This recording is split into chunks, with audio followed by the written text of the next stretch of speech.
नमस्कार ओडिशावासी। आज हेउची 3 सेप्टेम्बर 2025 बुधवार। आज दिन टॉप 20 बड़ गुरुत्वपूर्ण खबर रही जेमिति कि पीएम किसान सुभद्रा योजना राशन कार्ड विषय रे संपूर्ण भिडियोटी देखिले जानिपारे कौन सब अपडेट रही। आपणक भल पाइबा स्वरूप वीडियो को गोटे गोटे लाइक एवं कमेंट रे जय जगन्नाथ लिखि दियंतु। आजिर प्रथम खबर 5 दिन प्रबल वर्षिब। यही जिला को रेड अलर्ट राज्य में आहरी 5 दिन प्रबल वर्षा नहीं रेड अलर्ट जारी करा जायछि। पाणीपाग विभागर पूर्वानुमान उत्तर पश्चिम बंगोपसागर सक्रिय लघुचाप फल आगामी 5 दिन राज्य में प्रबल वर्षार संभावना रही। उत्तर व उपकूल ओडिशा रे 24 घंटा भीतर प्रबल वर्षा नहीं मध्य सतर्क करिछि आंचलिक पाणीपाग केन्द्र। यह 4 जिला को रेड अलर्ट जारी करा जायछि। झारसुगुड़ा, सुंदरगढ़, संबलपुर और देवगढ़ जिला को रेड अलर्ट जारी करिछि आंचलिक पाणीपाग केन्द्र। भारतीय पाणीपाग विभाग आईएमडी अनुଯାयी चलित सेप्टेम्बर मासरे ओडिशा रे साधारण वर्षा हेबो बोली पूर्वानुमान करा जायछि। एने आईएमडी डीजी मृत्युंजय महापात्र सूचना देइछन्ति। परवर्ती खबर गंजाम रे सारार अभावी जोगाण। घंटा घंटार अपेक्षा पर चाषी रास्ता रोक। खरीफ चाष पर सार संकट को नहीं राज्य राजधानी रे घन घन बैठक बसुची। मंत्री सचिव स्तर में आलोचना हेउची हेले ग्रामांचल रे सरुनी सारर जंत्रणा। सार पर समवाय समिति और सरकारी डीलर दुकान सामनारू हटुरी चाषी भिड़। राज्यर भिन्न भिन्न स्थानरू प्रतिदिन एही भली दृश्य सामना को आसुची। तथापि सरकारी स्तर में सेमिति किछि पदक्षेप निया जाउ नथिबा भली अनुभव हेउनाही। आसिका केन्द्र बहुमुखी समवाय समिति सम्मुखर चित्रसार संग्राम असल कथा को पदार पकाइछि। दीर्घ समय धरी अपेक्षा करिबा परे सबु चाषी को मिलिला नाही सार। सार न पाई उत्त्यक्त चाषी बरहमपुर और भंजनगर रास्ता अवरोध करथिले। परवर्ती खबर जलवायु परिवर्तन पई भारत रे खाद्य मूल्य वृद्धि सबु पनीपरिबा 100 टंका उपरे। भारत में अत्यधिक जलवायु परिवर्तन जोगु फसल नष्ट और जोगाण व्यवस्था बाधाप्राप्त हेउतिबारु खाद्य मूल्य तीव्र भाव वृद्धि पाउची। टमाटो, पियाज और आलू भली प्रत्येक घरे व्यवहृत मुख्य खाद्य सामग्री अनियमित वर्षा, ग्रीष्मलहरी और असमय झड़र शिकार होइची। रिपोर्ट्स अनुଯାୟୀ जलवायु परिवर्तन यह घटना को अधिक खराब करुची, जहाँ सबुज पनीपरिबा मूल्य अस्थिरता और खाद्य मुद्रास्फीति वृद्धि करुची। टमाटो, पियाज और आलू भली अल्प समय नष्ट होउतिबा फसल अति संवेदनशील होई पड़िछि। प्रबल वर्षा, ग्रीष्मलहरी और घूर्णिझड़ फसल नष्ट करने सह गोदाम थिबा उत्पाद को मध्य नष्ट करुछि, जहाँ अभाव और मूल्य वृद्धिर कारण हेउछि। परवर्ती खबर पुणे बड़ दुर्घटना। विमान पिटी हेला। गतकाली सकाळे नागपुर विमान बंदर कोलकाता अभिमुखे उड़ान भरुथिबा इंडिगोर एक विमान पक्षी धक्का देवा परे सुरक्षित भाव में फेरी आसी। विमान बंदर अधिकारी अनुଯାयी विमान 160 रु 165 जन यात्री थिले। सतर्कतामूलक पदक्षेप स्वरूप विमान को फेराई अणा जाइथिला एवं समस्त यात्री सुरक्षित अछंती। इंडिगो एयरलाइंस जड़े मुखपात्र कहिसेंति जे नागपुर उड़ान भरिबा परे विमान नंबर 6812 पक्षी धक्कार सम्मुखीन होइतिला। सतर्कतामूलक पदक्षेप स्वरूप पायलट माने विमान को नागपुर विमान बंदर पुनर्बार अवतरण करने को निष्पत्ति नेइथिले। परवर्ती खबर सेमिकन इंडिया 2025। मोदी हाथ में देशर प्रथम चिप विक्रम 3201। मोदी हाथ में देशर प्रथम चिप विक्रम 3201 मंगलवार सेमिकन इंडिया 2025 रे केंद्र इलेक्ट्रोनिक्स प्रथम स्वदेशी चिप को प्रधानमंत्री नरेंद्र मोदी को हस्तांतर करिसेंति। भारत उपर अमेरिकार शुल्क लागू पर एबे स्वदेशी उपर गुरुत्वारोप करुछि देश। Make in India Bhokaal for local को आपणैबा पई खोद प्रधानमंत्री नरेंद्र मोदी देशवासी को आह्वान देइछन्ति। एहार भितर चिप विप्लव रे भारत एक बड़ पदक्षेप नेइछि। भारत प्रथम मेड इन इंडिया प्रोसेसर एवं परीक्षण चिप प्रस्तुत करिछि। परवर्ती खबर आसंता 7 तारिख रे पूर्णग्रास चंद्रग्रहण। पाकत्याग और देवनीति निषेधर समय जानतु। आसंता 7 तारिख रे पूर्णग्रास चंद्रग्रहण पड़ुछि।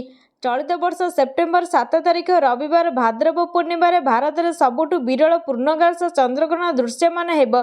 ज्योतिष शास्त्र अनुसार यही पूर्णग्रास चंद्रग्रहण बहुत शक्तिशाली होई पड़िछि। ଏଭଳି ଗ୍ରହଣ 100 ବର୍ଷରେ ଥରେ ଘଟେ। ଏହା ଭାରତ ତଥା ଓଡ଼ିଶା ସମେତ Australia, Antarctica, New Zealand, Africa, Prashant ମହାସାଗର ଓ ଆଟଲାଣ୍ଟ ମହାସାଗର ଆଦି ଅଞ୍ଚଳରେ ମଧ୍ୟ ଦୃଶ୍ୟମାନ ହେବାକୁ ଯାଉଛି। ରାତି 9:57ରେ ଗ୍ରହଣ ସ୍ପର୍ଶ କରିବ। ପରବର୍ତ୍ତୀ ଖବର। ଉତ୍ତର ଭାରତ ଜଳମଗ୍ନ। ଘର ଭାଙ୍ଗୁଛି, ରାସ୍ତା ବୁଡୁଛି, ମରୁଛନ୍ତି ଲୋକେ। ଏବେ ଦେଶ ସାରା ବର୍ଷାର ପ୍ରକୋପ ଜାରି ରହିଛି। ବିଶେଷ କରି ଉତ୍ତର ଭାରତର ସମଗ୍ର ଅଞ୍ଚଳରେ ଉତ୍ତର ଭାରତର ରାଜ୍ୟଗୁଡ଼ିକରେ ବର୍ଷା ବନ୍ୟାର ରୂପ ନେଇ ରାସ୍ତା ବୁଡୁଛି। ଘରଗୁଡ଼ିକ ଅଥଳ ଜଳରେ ଜଳମଗ୍ନ ହୋଇଛି।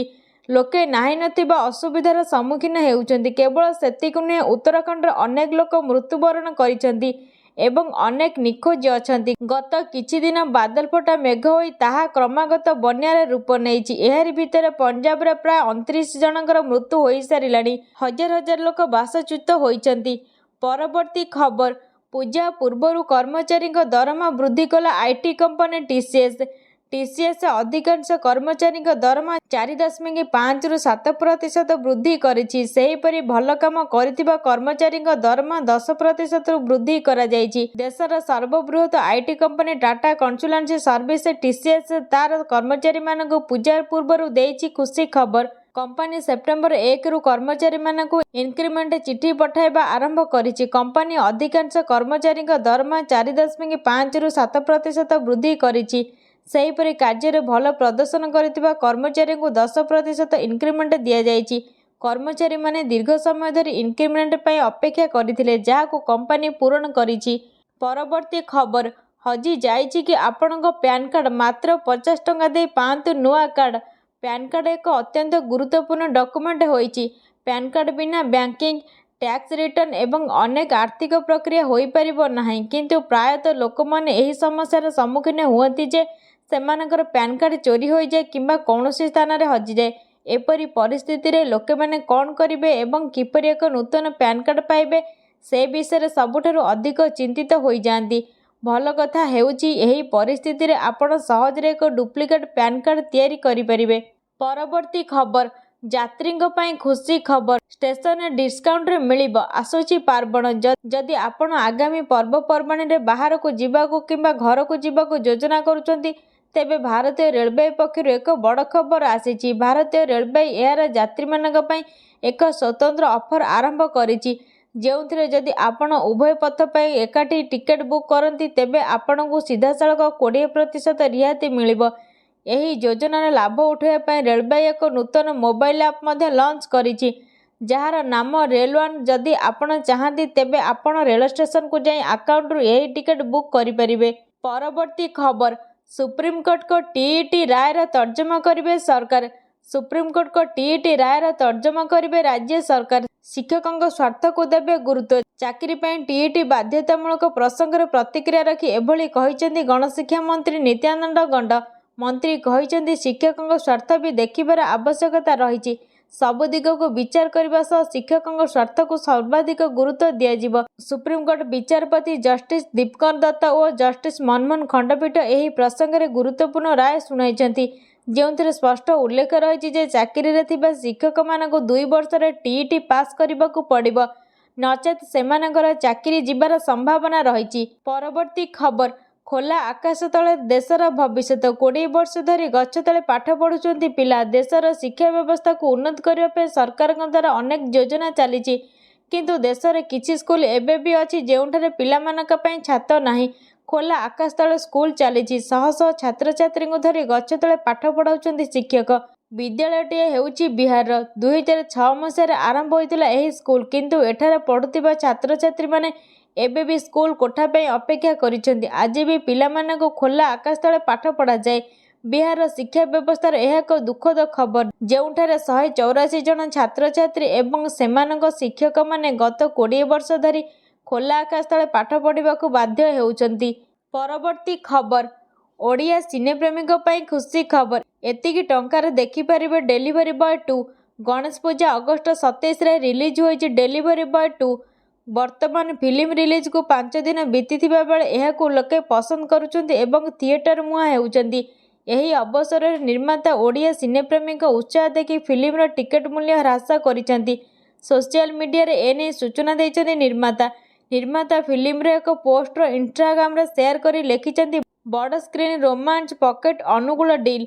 ଏବେ କେବଳ 99 ଟଙ୍କାରୁ ଆରମ୍ଭ କରି ସାରା ଓଡ଼ିଶାରେ ସିଙ୍ଗଲ ସ୍କ୍ରିନ୍ରେ ଡେଲିଭରି ବୟ 2 ଦେଖନ୍ତୁ। ପରବର୍ତ୍ତୀ ଖବର, ପ୍ରଶାସନକୁ ପିଲାଙ୍କ ଖାଦ୍ୟ ଚିନ୍ତା। ବିଦ୍ୟାଳୟରେ ମଧ୍ୟାହ୍ନ ଭୋଜନ ମାନ ଯାଞ୍ଚ କଲେ ପ୍ରଶାସନିକ ଅଧିକାରୀ। ପ୍ରଶାସନକୁ ଘାରିଛି ପିଲାଙ୍କ ଚିନ୍ତା। ବିଦ୍ୟାଳୟରେ ଛାତ୍ରଛାତ୍ରୀଙ୍କୁ ଦିଆଯାଉଛି କିଭଳି ଖାଦ୍ୟ? ଏକାଥରେ ଭିନ୍ନ ଭିନ୍ନ ବିଦ୍ୟାଳୟରେ ମଧ୍ୟାହ୍ନ ଭୋଜନ ମାନ ଯାଞ୍ଚ କରିଛନ୍ତି ଜିଲ୍ଲାପାଳ, ଏସ୍ପି, ଡିଏଫ୍ଓ ଓ ଉପଜିଲ୍ଲାପାଳ ସମେତ ଜିଲ୍ଲାସ୍ତରୀୟ ଅଧିକାରୀମାନେ। ଏ ଚିତ୍ର ଆସିଛି ମାଲକାନଗିରି ଜିଲ୍ଲାର ବିଭିନ୍ନ ବିଦ୍ୟାଳୟରୁ। ଏଣିକି ପ୍ରତି ସୋମବାର ଏମ୍ଡିଏମ୍ ମାନ ଯାଞ୍ଚ କରିବେ ସମସ୍ତ ଜିଲ୍ଲାସ୍ତରୀୟ ଅଧିକାରୀ। ମାଲକାନଗିରି ଜିଲ୍ଲାରେ ମିଡ୍ ଡେ ମିଲର ମାନ ସୁଧାରିବା ଲାଗି ପ୍ରଶାସନ ପକ୍ଷରୁ ଏପରି ଅଭିନବ ପ୍ରୟାସ ଆରମ୍ଭ ହୋଇଛି। ସୋମବାର ଅଭିଯୋଗ ଶୁଣାଣି ପରେ ସମ୍ପୃକ୍ତ ଅଞ୍ଚଳରେ ଅଚାନକ ଗସ୍ତ କରିବେ ସମସ୍ତ ଅଧିକାରୀ। ଗତକାଲି ପଦ୍ମଗିରି ଅଞ୍ଚଳରେ ଜିଲ୍ଲାପାଳଙ୍କ ଅଭିଯୋଗ ଶୁଣାଣି ପରେ 18ଟି ବିଦ୍ୟାଳୟରେ ଅଚାନକ ପହଞ୍ଚି ଯାଇଥିଲେ ପ୍ରଶାସନିକ ବାବୁ। ପରବର୍ତ୍ତୀ ଖବର, ସୁଭଦ୍ରା ଯୋଜନା ହେଉଛି ଓଡ଼ିଶା ସରକାରଙ୍କ ପକ୍ଷରୁ ଆରମ୍ଭ କରାଯାଇଥିବା ଏକ ମହିଳା କେନ୍ଦ୍ରିକ ସାମାଜିକ ସୁରକ୍ଷା ପ୍ରକଳ୍ପ। ଏହାର ମୂଳ ଲକ୍ଷ୍ୟ ହେଉଛି ରାଜ୍ୟର ଆର୍ଥିକ ଭାବେ ଦୁର୍ବଳ ମହିଳାମାନଙ୍କୁ ସହାୟତା କରିବା। ଏହି ଯୋଜନା ଅନୁସାରେ 21 ବର୍ଷରୁ 60 ବର୍ଷ ବୟସର ଓଡ଼ିଆ ମହିଳାମାନେ ଯେଉଁମାନଙ୍କର ପରିବାରରେ ସ୍ଥିର ଆୟ ନାହିଁ, କୌଣସି ସରକାରୀ ଚାକିରି, କାର, ବଡ଼ ବ୍ୟବସାୟ କିମ୍ବା ଆୟକର ଦେବା ପରିସ୍ଥିତି ନାହିଁ, ସେମାନଙ୍କୁ ଏହି ଯୋଜନାର ସୁବିଧା ଦିଆଯାଉଛି। କିନ୍ତୁ ଆୟକର ଦେଇଥିବା, ସରକାରୀ କର୍ମଚାରୀ ହୋଇଥିବା କିମ୍ବା ପରିବାରରେ ଉଚ୍ଚ ଆୟ ଥିବା ମହିଳାମାନେ ଏହି ଯୋଜନାରୁ ବଞ୍ଚିତ ହେବେ। ସୁଭଦ୍ରା ଯୋଜନାରେ ଯୋଗ୍ୟ ମହିଳାମାନଙ୍କୁ ପ୍ରତିବର୍ଷ ନିର୍ଦ୍ଧାରିତ ରାଶିର ଅର୍ଥ ସାହାଯ୍ୟ ସରକାରୀ ଭାବରେ ଦିଆଯାଉଛି, ଯାହା ସେମାନଙ୍କ ପରିବାର ଦିନଚଳା ଖର୍ଚ୍ଚରେ ବହୁତ ସହାୟକ ହୋଇଛି। ଏବେ କୌଣସି ସାଇଟଟି ଓପନ୍ ହୋଇନାହିଁ। ଯେତେ ଜଲଦି ଓପନ୍ ହେବ ଆମେ ଆପଣଙ୍କୁ ନିହାତି ଭାବରେ ଜଣାଇ ଦେବୁ। ପରବର୍ତ୍ତୀ ଖବର, 900 ଗ୍ରାମ ସୁନା, 2 କେଜି ରୂପା ଜବତ। ଖୋର୍ଦ୍ଧା ଜିଲ୍ଲା ଜଙ୍କିଆ ଥାନା ଅନ୍ତର୍ଗତ ଛଣଗିରି ଗ୍ରାମରେ ଥିବା ସ୍ୱର୍ଣ୍ଣ ଅଳଙ୍କାର ପ୍ରତିଷ୍ଠାନରୁ ଗତ 24 ତାରିଖ ଦିନ 2 ପ୍ରହରରେ ହୋଇଥିବା ବଡ଼ ଲୁଟ୍ ଘଟଣାର ପୋଲିସ ମଙ୍ଗଳବାର ପର୍ଦ୍ଦାଫାଶ କରିଛି। ଗତ 24 ତାରିଖରେ 10 ଜଣ ଡକାୟତ ମୁଖା ହେଲମେଟ୍ ପିନ୍ଧି ବନ୍ଧୁକ, ବମ୍ ଫୁଟାଇ ରୂପା ଅଳଙ୍କାର ସହ ନଗଦ ଟଙ୍କା ଲୁଟ୍ କରି ବାଇକ୍ ଯୋଗେ ଫେରାର ହୋଇଯାଇଥିଲେ। ହେଲେ ଲୁଟ୍ ସମୟର ଦୃଶ୍ୟ ସିସିଟିଭି ଫୁଟେଜରେ ମିଳିଥିଲା। ଅଳଙ୍କାର ପ୍ରତିଷ୍ଠାନର ମାଲିକ ଅରୁନ୍ଧତୀ ସାହୁଙ୍କ ଅଭିଯୋଗ କ୍ରମେ ପୋଲିସ ଏକ ମାମଲା ରୁଜୁ କରି ତଦନ୍ତ ଆରମ୍ଭ କରିଥିଲା। ଏସ୍ପି ବିବେକାନନ୍ଦ ଶର୍ମାଙ୍କ ନିର୍ଦ୍ଦେଶ କ୍ରମେ 3ଟି ଟିମ୍ ବିଭିନ୍ନ ସ୍ଥାନରେ ଚଢ଼ାଉ କରି ଅଭିଯୁକ୍ତମାନଙ୍କୁ ଧରିବା ସହ ଲୁଟ୍ ଘଟଣାର ପର୍ଦ୍ଦାଫାଶ କରିଛନ୍ତି। ପରବର୍ତ୍ତୀ ଖବର, ଗୋପବନ୍ଧୁ ସାମ୍ବାଦିକ ସ୍ୱାସ୍ଥ୍ୟ ବୀମା ପାଇଁ ଆବେଦନ 8କୁ ବୃଦ୍ଧି। ଜାଣନ୍ତୁ କେମିତି କରିବେ ଆବେଦନ। ଗୋପବନ୍ଧୁ ସାମ୍ବାଦିକ ସ୍ୱାସ୍ଥ୍ୟ ବୀମା ଯୋଜନାର ଆବେଦନ ତାରିଖ ବୃଦ୍ଧି କରାଯାଇଛି। ପୂର୍ବରୁ ଏହି ଆବେଦନର ଶେଷ ତାରିଖ ଅଗଷ୍ଟ 30 ରହିଥିଲା। ସାମ୍ବାଦିକଙ୍କ ଅନୁରୋଧ ରକ୍ଷା କରି ରାଜ୍ୟ ସରକାର ଆବେଦନର ଶେଷ ତାରିଖକୁ ସେପ୍ଟେମ୍ବର 8 ପର୍ଯ୍ୟନ୍ତ ବୃଦ୍ଧି କରିଛନ୍ତି। ଏହି ଯୋଜନା ଦ୍ୱାରା କର୍ମଜୀବୀ ସାମ୍ବାଦିକଙ୍କ ପରିବାର ଦେୟମୁକ୍ତ ଭାବେ 5 ଲକ୍ଷ ଟଙ୍କା ପର୍ଯ୍ୟନ୍ତ ଚିକିତ୍ସା ସୁବିଧା ପାଇପାରୁଛନ୍ତି। ଚଳିତ ବର୍ଷ ନୂତନ ଏବଂ ନବୀକରଣ ନିମନ୍ତେ ଅନଲାଇନ୍ ମାଧ୍ୟମରେ ଆବେଦନ ଗ୍ରହଣ କରାଯାଉଛି। ଇଚ୍ଛୁକ ସାମ୍ବାଦିକମାନେ www.owjws.odisha.gov.in ଆବେଦନ କରିପାରିବେ। ପରବର୍ତ୍ତୀ ଖବର, 6,000 ନୁହେଁ 12,000 ପାଇବେ ଚାଷୀ, ଜାଣନ୍ତୁ ଡିଟେଲ୍ସ। କୃଷକମାନଙ୍କ ପାଇଁ ବଡ଼ ଖବର, ଦେଶର ଅଧାରୁ ଅଧିକ ଲୋକ ଏବେ ବି କୃଷି ଏବଂ ଚାଷ ମାଧ୍ୟମରେ ଜୀବିକା ନିର୍ବାହ କରନ୍ତି। ଏହି ଲୋକମାନଙ୍କ ମଧ୍ୟରୁ ଅନେକ ଲୋକ ଚାଷ କରି ଅଧିକ ରୋଜଗାର କରିପାରୁନାହାନ୍ତି। ଏହି କାରଣରୁ କେନ୍ଦ୍ର ସରକାର ପ୍ରଧାନମନ୍ତ୍ରୀ କିଷାନ ସମ୍ମାନ ନିଧି ଯୋଜନା ଚଳାଉଛନ୍ତି।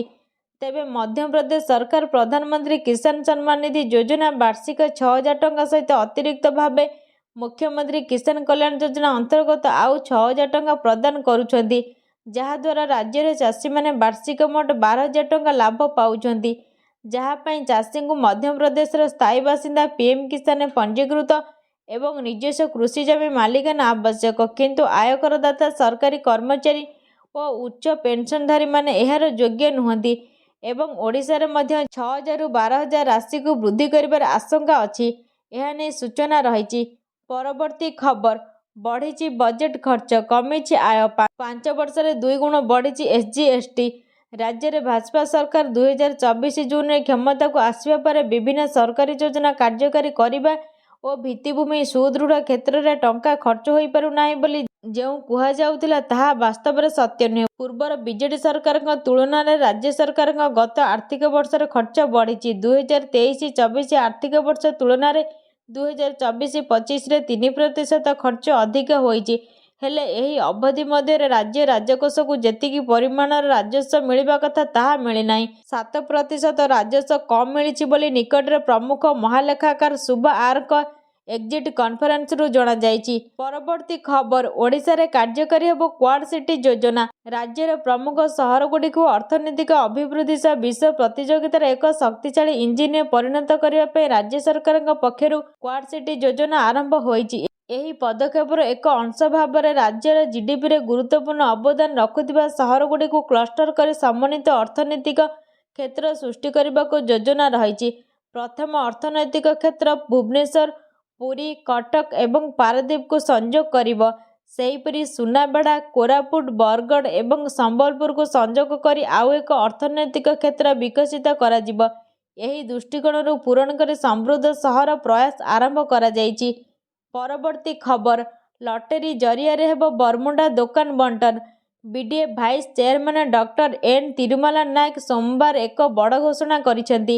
ଭୁବନେଶ୍ୱର ବରମୁଣ୍ଡା ଆନ୍ତଃରାଜ୍ୟ ବସ୍ ଟର୍ମିନାଲରେ ଦୋକାନ ବଣ୍ଟନ ହେବ ବୋଲି ସେ ସୂଚନା ଦେଇଛନ୍ତି। 10 ଦିନ ଭିତରେ 120 ଦୋକାନୀଙ୍କୁ ଲଟେରୀ ମାଧ୍ୟମରେ ଦୋକାନକୁ ଘର ଆବଣ୍ଟନ କରାଯିବ। ଦୋକାନୀଙ୍କ ମଧ୍ୟରେ ଟିକେ ଅନ୍ତର୍ଦରବନ୍ଧ ଥିଲା, ଯାହା ଏବେ ଦୂର ହୋଇଛି। ପୁରୁଣା ବସ୍ଷ୍ଟାଣ୍ଡରେ ଦୋକାନ ଦେଇଥିବା ଦୋକାନୀଙ୍କୁ ଦୋକାନ ଘର ଯୋଗାଇ ଦିଆଯିବ ବୋଲି ବିଡିଏ ଭାଇସ୍ ଚେୟାରମ୍ୟାନ୍ କହିଛନ୍ତି। ପରବର୍ତ୍ତୀ ଖବର, ଦୁର୍ଗାପୂଜା ପ୍ରସ୍ତୁତି ବୈଠକରେ ବଡ଼ ନିଷ୍ପତ୍ତି। ଭସାଣୀରେ ଆଉ ବାଜିବନି ଡିଜେ। ଆଗକୁ ଦୁର୍ଗାପୂଜା ଆସୁଛି। ଏନେଇ ବିଭିନ୍ନ କମିଟି ପକ୍ଷରୁ ପ୍ରସ୍ତୁତି ଆରମ୍ଭ ହୋଇଯାଇଛି। ଏହି ପରିପ୍ରେକ୍ଷୀରେ କମିଶନରେଟ୍ ପୋଲିସ ଏବଂ ଦୁର୍ଗାପୂଜା କମିଟି ପକ୍ଷରୁ ସୋମବାର ଏକ ପ୍ରସ୍ତୁତି ବୈଠକ ଅନୁଷ୍ଠିତ ହୋଇଛି।